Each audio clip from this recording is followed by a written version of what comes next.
p block elements इसका lecture है 10। हम लोग बोरेक्स भी टेस्ट को चर्चा कर रहे थे, उसको थोड़ा कंटिन्यू करते हैं, आगे बढ़ाते हैं। बोरेक्स भी टेस्ट चौथा एग्जांपल था साल्ट ऑफ आयरन।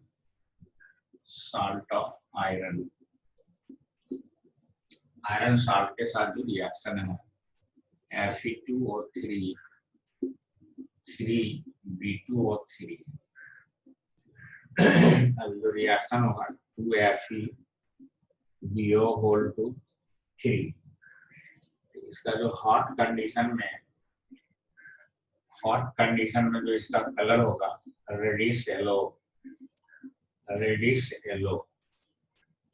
और जो कोल्ड कंडीशन में होगा वो येलो होगा। इन ऑक्सीडाइजिंग फ्लेम, ये हुआ oxidising flame.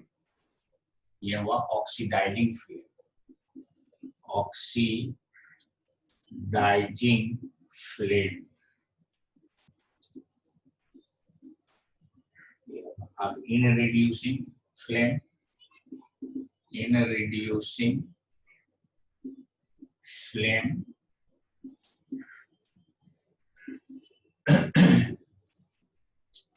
(2FeBO2 plus C)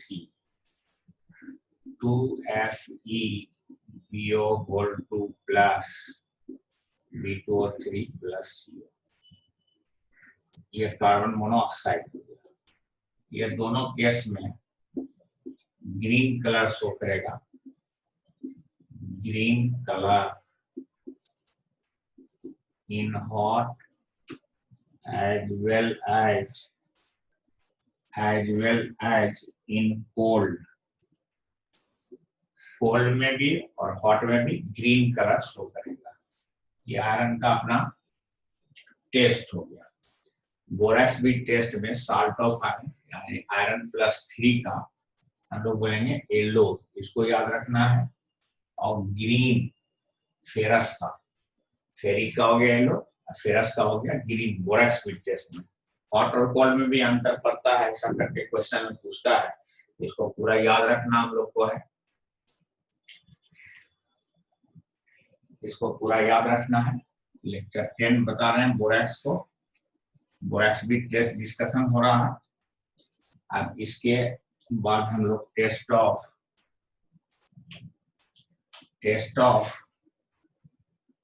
5 number, test of nickel salt.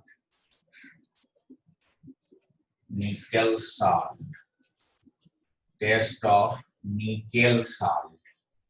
अब इसको हम प्रोसेस करते हैं निकेल का।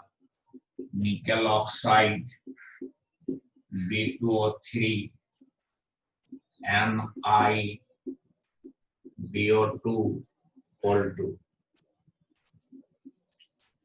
अब हॉट कंडीशन में इसका रेड ब्राउन और इसमें brown colour. No change, no observation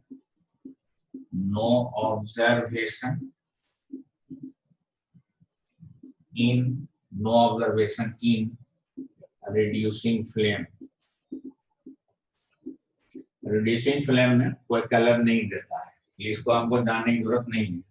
ये जो एस्पेक्ट हो गया हम लोग का ऑक्सीडाइजिंग फ्लेम में हो गया, ऑक्सीडाइजिंग फ्लेम ये हो गया। अब इस तरह से हम लोग 6 नंबर लेंगे।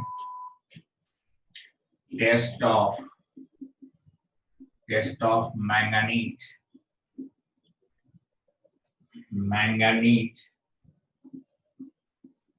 salt। मैंगनीज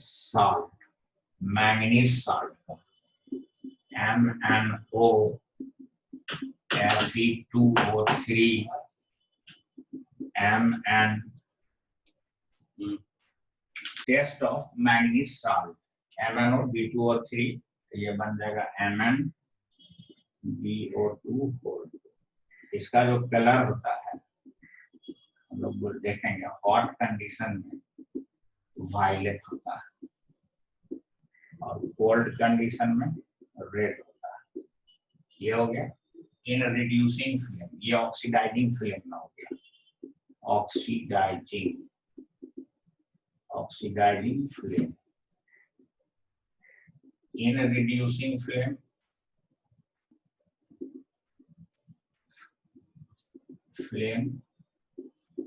ग्रे कलर का होता है। In hot as well as in cold, दोनों कंडीशन में ग्रे कलर का होता है। अब इस तरह से ये बोरैक्स बीट टेस्ट हो गया। इसमें जो ये बोरैक्स बीट टेस्ट हो गया, इसमें जो हम लोग मेटाबोरेट जो बीट्स है उसका स्ट्रक्चर बताते हैं। ये असल में रहता किस तरह से है, the structure of NaBO2, ये असल में स्ट्रक्चर इस तरह से होता है, Na3B3O6 इन ट्राइन्यूक्लियर साइक्लिक स्ट्रक्चर। यह ट्राइन्यूक्लियर साइक्लिक स्ट्रक्चर होता है। In trinuclear cyclic structure in which BO2 minus triangular planar sp2 hybridized unit, in which BO2 minus triangular planar sp2 hybridized units are jointed together। अब इसका इस तरह से structure बनता है, ओ इसमें 6 मेंबर रिंग हो गया, ये 6 मेंबर रिंग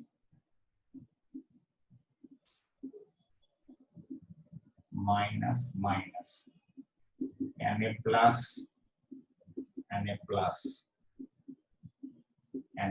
ये स्ट्रक्चर हो गया इसका, है ना। और ऐसे सिंपल हम लोग लिख देते हैं NaBO2। ये 3 यूनिट मिल के ऐसा बनता है। इसमें कोई बी और बी बॉन्ड नहीं है, बी बॉन्ड 0, BOB बॉन्ड 1 2 3 होता है। ये सब एग्जाम में पूछा जाता है। इस तरह से ये बोरैक्स का रिएक्शन हुआ, बोरैक्स बीट टेस्ट से रिलेटेड डिस्कशन हुआ। अब इससे आगे बात बताते हैं हम लोग, aqueous solution of borax। Next point जो हुआ aqueous solution of borax in hydrolysis। borax is soluble in water। ये पानी में घुलनशील होता है, घुलता है। जैसे हम लोग लेंगे Na2B4O7 7H2, मेटाबोरेट को लिख करेंगे, इसको सोडियम मेटाबोरेट कहते हैं। सोडियम मेटाबोरेट, बोरेक्स का हीटेड फॉर्म है 3H3BO3 प्लस 2NaOH। ये वीक एसिड है, ये strong base. So aqueous solution of borax is alkaline। अब ये रिएक्शन होता किस तरह से है इसको समझा जाए। ये जो रिएक्शन है ये किस तरह से पूरा होता है, तो हम लोग पढ़ेंगे ये जो रिएक्शन जो पूरा होता है इस तरह से होता है। तो एक्वा सॉल्यूशन ऑफ बोरेक्स हो गया एल्कलाइन हो गया। अब इसका रिएक्शन भी हमको समझ में आएगा। Na2B4O5 OH होल 4 इस तरह से हुआ plus into 8H2O plus H2O, या तो इस तरह से लिखेंगे थोड़ा सा करके। रिएक्शंस इस तरह से होता है, रिएक्शंस इन्वॉल्व एज, अब ये है Na2 ऐसे ले लेंगे Na2B4O5 OH होल 4। अब इसको हम लोग रिएक्शन करें 5H2O में, तो 2H3BO3 बनेगा, 2NaBOOH होल 4 बनेगा। अब ये जो है ये एक स्टेप, दूसरा स्टेप में अब वो जो है 2NaBOH होल 4 ये फिर 2H2O से रिएक्शन करेगा, 2NaOH प्लस प्लस H3BO3 2 बनेगा। अब इस तरह से हम रिएक्शन को जोड़ सकते हैं, लिख सकते हैं। तो ये और ये कैंसिल हो गया, ये जो लिखा है ये जो है Na2B4O5 OH होल 4 इस तरह से होगा। अब ये 7H2O 2H3BO3 4 प्लस 2NaOH, यानी रिएक्शन में ये भी बनता है। ये सोडियम हाइड्रोक्साइड बनाने वाला पार्ट है, सोडियम हाइड्रोक्साइड। हम लोग इस तरह से कहेंगे कि ये जो रिएक्शन होता है वो अल्कलाइन होता है, इस तरह से ये अप्रोच हुआ इसका अल्कलाइन सॉल्यूशन होने का। अब नेक्स्ट हम लोग देखते हैं कि बोरैक्स जो है 4 नंबर जो लेंगे हम लोग इसका property, borax is primary standard for titration of acid, right? Titration of acid, ये एसिड के टाइट्रेशन में बोरेक्स का यूज करते हैं हम लोग। तो ये इस तरह से लिखते हैं Na2B4OH Na2B4O5 OH whole 4 into 8H2O plus 2HCl। अब ये रिएक्शन पूरा करेंगे, 2NaCl प्लस ये 2 मोल हो गया, ये 1 मोल बोरैक्स हो गया, 1 मोल बोरैक्स 2 मोल एसिड को कंज्यूम करता है, 4H3BO3 plus 5H2O plus 5H2O। ये रिएक्शन हुआ, ये रिएक्शन जो है बोरैक्स यूज होता है टाइट्रेशन ऑफ एसिड से। एसिड है, इसका टाइट्रेशन करते हैं, इसके 2 मोल में 1 मोल कंज्यूम होता है। इसका जो हम लोग यूज करते हैं methyl orange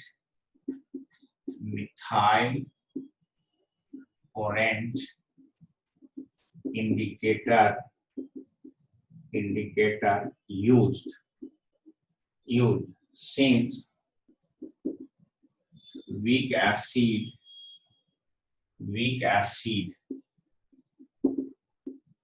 H3BO3 does not affected by, does not affected by indicator methyl orange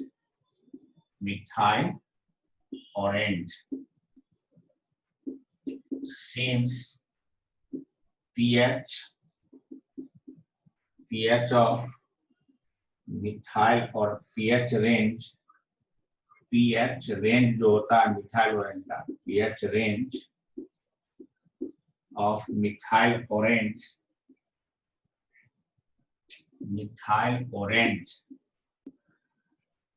3.1 to 4.4 के बीच होता है। ये स्ट्रॉन्ग एसिड के लिए होता है। तो हम लोग कहते हैं कि इसका टाइट्रेशन में मिथाइल ऑरेंज इंडिकेटर इस्तेमाल करते हैं। अब ये एक पॉइंट हो गया। पांचवा पॉइंट है borax act as buffer solution.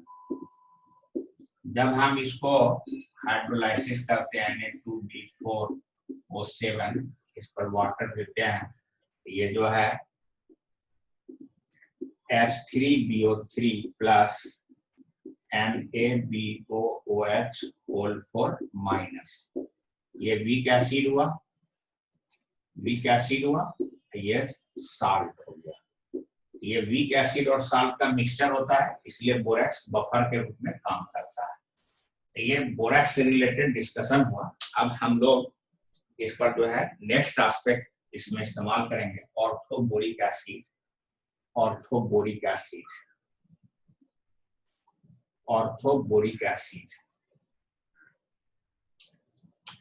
अब नेक्स्ट यहाँ पर हम लोग किताब से देख लें, ये ऑर्थोबोरिक एसिड किस तरह से डिस्कस करना है।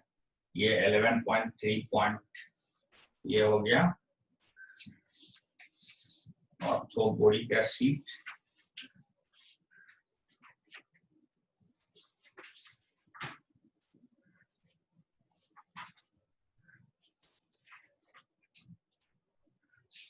करते हैं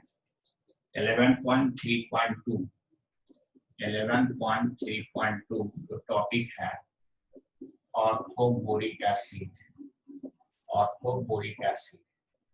इसका सिंपल फॉर्मूला हुआ H3BO3 और इसको हम लिखते हैं BOH होल 3। ये फॉर्मूला लिखते हैं, इसका हम लोग प्रिपरेशन करते हैं। मेथड ऑफ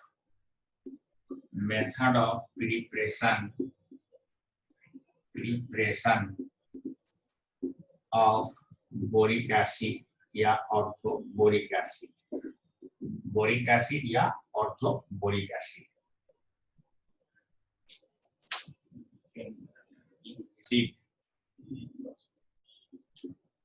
by acidification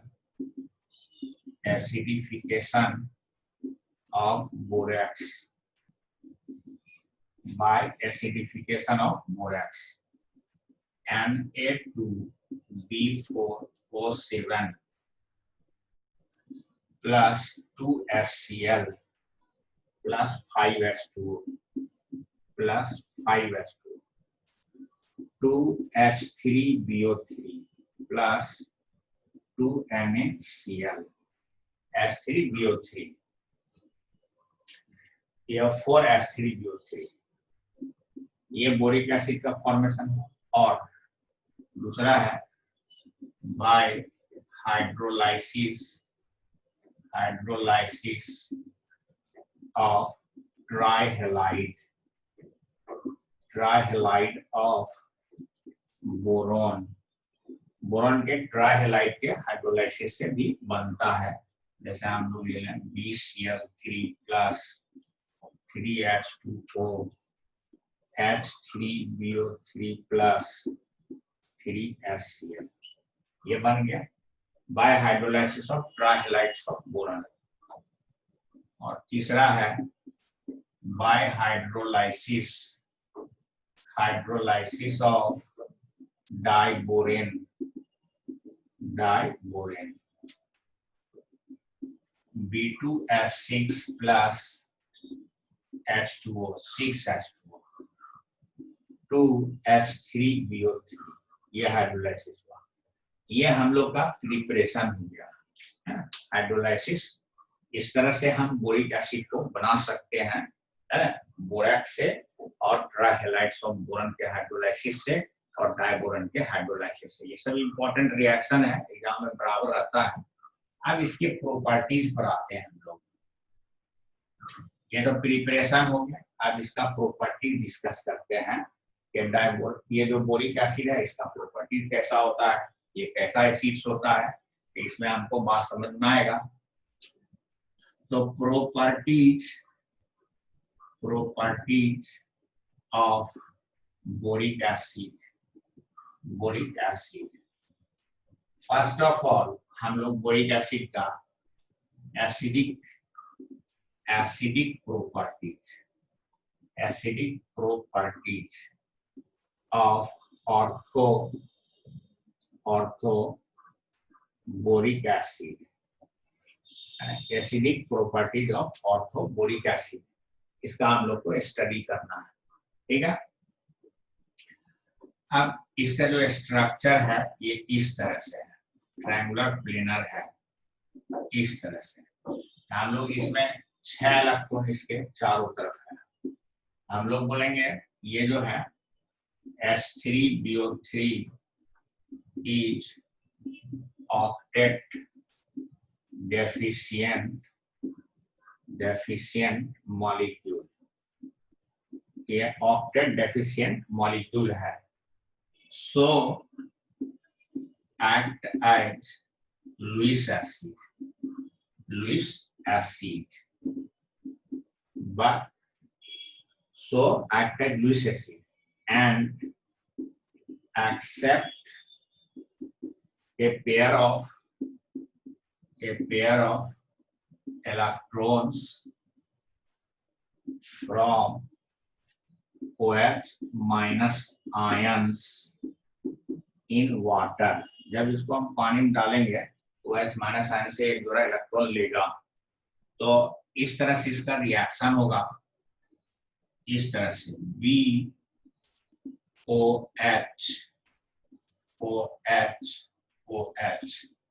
अब प्लस यहाँ वाटर लिख देते हैं H2O, इस तरह से।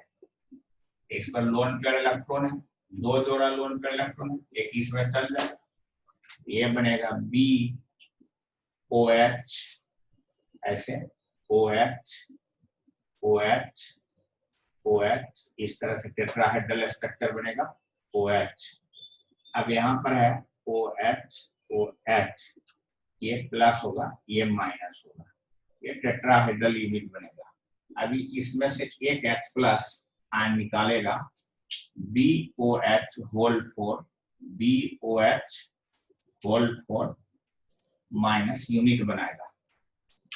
तो यहाँ पर हम लोग बोलेंगे कि सो H3BO3 इज मोनोबेसिक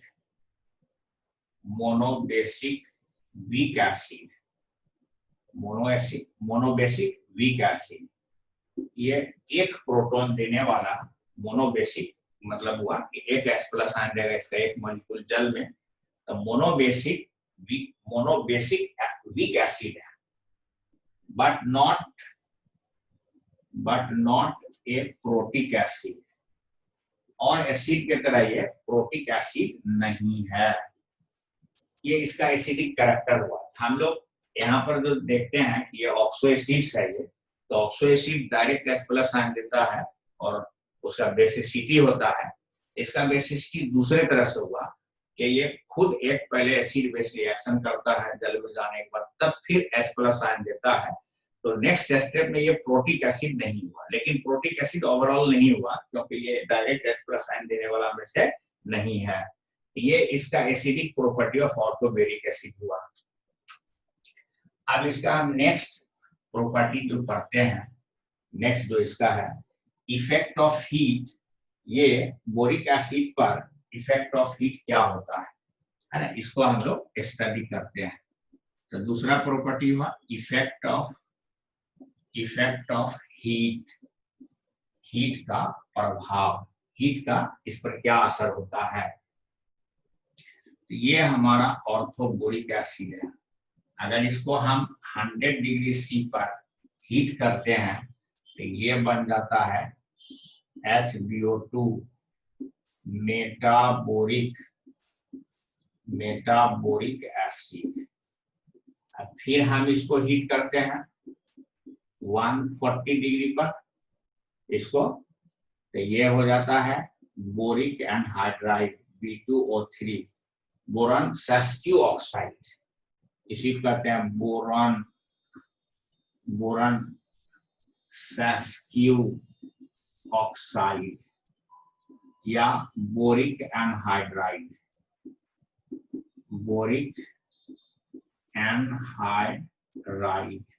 इसको बोरिक एनहाइड्राइड कहते हैं।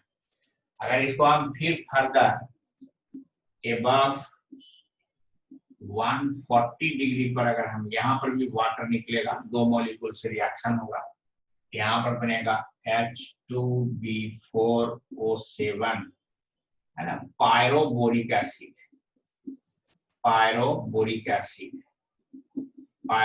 एसिड का फॉर्मेशन होगा। ये इस तरह से हमारा कॉन्सेप्ट हुआ इफेक्ट ऑफ हीट का। ये बोरिक एसिड है, जब इसको हम 100 डिग्री सी पर हीट करेंगे ये मेटाबोरिक एसिड में बदलेगा, और जब हम उससे 140 डिग्री पर करेंगे तो बोरॉन एनहाइड्राइड बनेगा, जिसको बोरॉन सस्क्यू ऑक्साइड भी कहते हैं। अगर एबव 140 डिग्री से हीट करेंगे तो पायरोबोरिक एसिड का फॉर्मेशन होगा। ये इस तरह से इसका इफेक्ट ऑफ हीट हुआ। अब नेक्स्ट हम तीसरा पॉइंट इस पर आएंगे, स्ट्रक्चर से related, structure of boric acid, structure of boric acid का स्ट्रक्चर अब हम लोग पढ़ते हैं। ये हुआ effect of heat, metaboric acid, pyroboric acid, boric anhydride का फॉर्मेशन हुआ। स्ट्रक्चर ऑफ बोरिक एसिड में हम लोग पढ़ते हैं, boric acid in layer structure in which triangular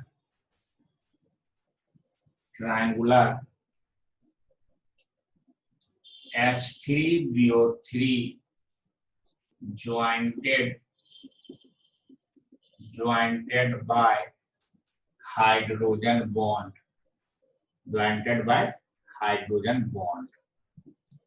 so slippery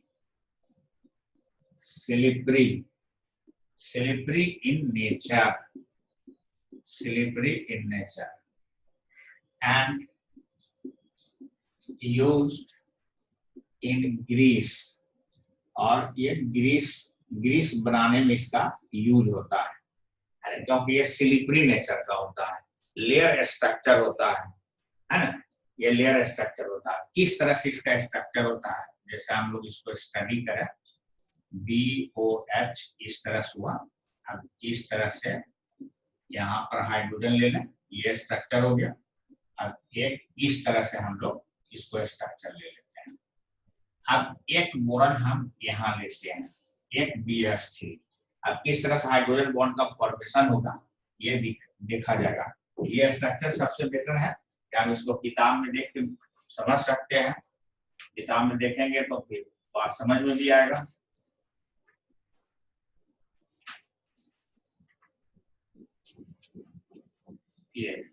ये स्ट्रक्चर देखिए बोरिक एसिड का यहाँ पर है, ये हम किताब से बता रहे हैं, किताब से तो बात समझ में भी आएगा। फिगर 11.1 अभी हो गया, boric acid layer structure in which triangular H3BO3 jointed by hydrogen bond, so slippery in nature and used in grease, और इसी तरह से ग्रीस होता है।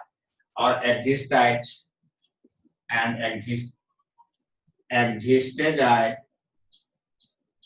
existed at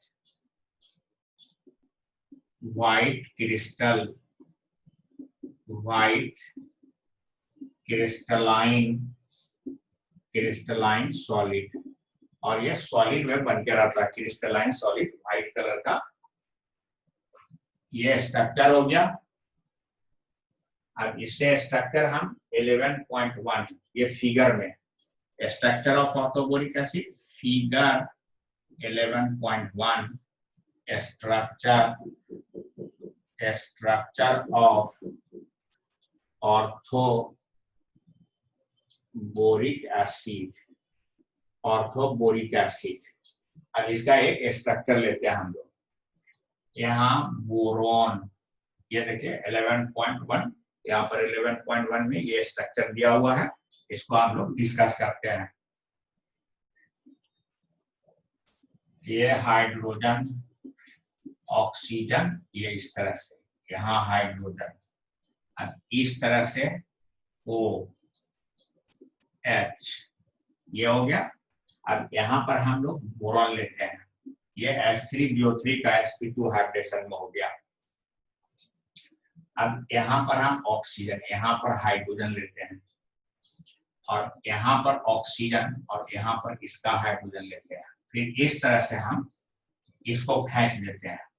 तो अब ये सब delta plus, delta minus, delta minus, delta plus. जब हाइड्रोजन जो है ऑक्सीजन से, फ्लोरीन से, नाइट्रोजन से, मोस्ट इलेक्ट्रोनेगेटिव एटम से जुड़ता है, तो वो आपस में हाइड्रोजन बॉन्ड का फॉर्मेशन करता है।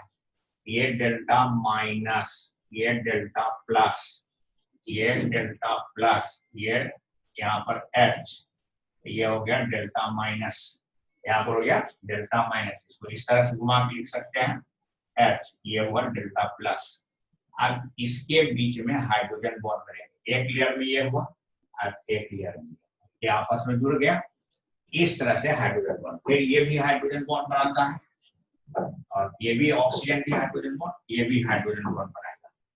अब इस तरह से जुड़ गया। अब नेक्स्ट हम लोग जो है बोरान को लेते हैं, यहाँ पर ये बोरान हो गया, ये बोरान हो गया। अब इसमें O, ये हुआ H, अब ये हुआ O, ये ऑक्सीजन हो गया, इधर हाइड्रोजन हो गया। अब इस तरह से O, इस तरह से हाइड्रोजन। अब नेक्स्ट हो गया यहाँ पर